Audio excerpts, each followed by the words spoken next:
Сәлем достар, бүгін үй жағдайында хачапури пісіреміз. Құрғақ ыдысымызға ашытқымызды, қант, ас содасын, бұл шай қасықтың ұшындай болу керек, көп қажет емес, және бір стақан жылы сүтімізді құйып араластырамыз.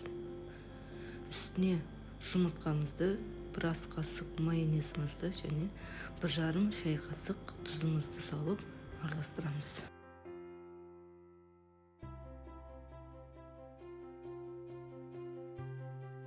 Үстіне ерітілген сары майымызды қосып, ұнымызды қосып, қолға жабыспайтын жұмсақ қамыр илеп аламыз.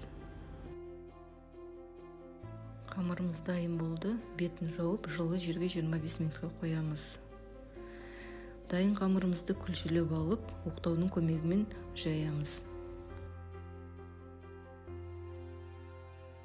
Қамырымыздың үстіне үкіштен өткізілген ірімшігімізді орналастырып, қамырымызды қайықша тәріздес етіп жинап аламыз.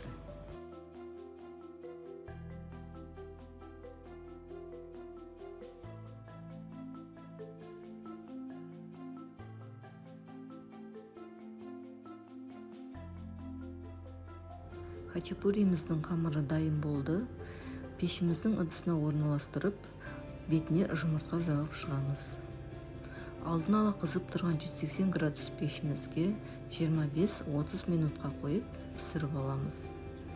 Піскен хачапуримізді алып, ортасын шанышқының көмегімен ашып, жұмыртқамызды орналастырамыз. Жұмыртқа салғаннан кейін пешімізге тағы да 5 минутқа салып пісіріп аламыз. Бізде жұмыртқамыз шала пісіп тұруы тиіс.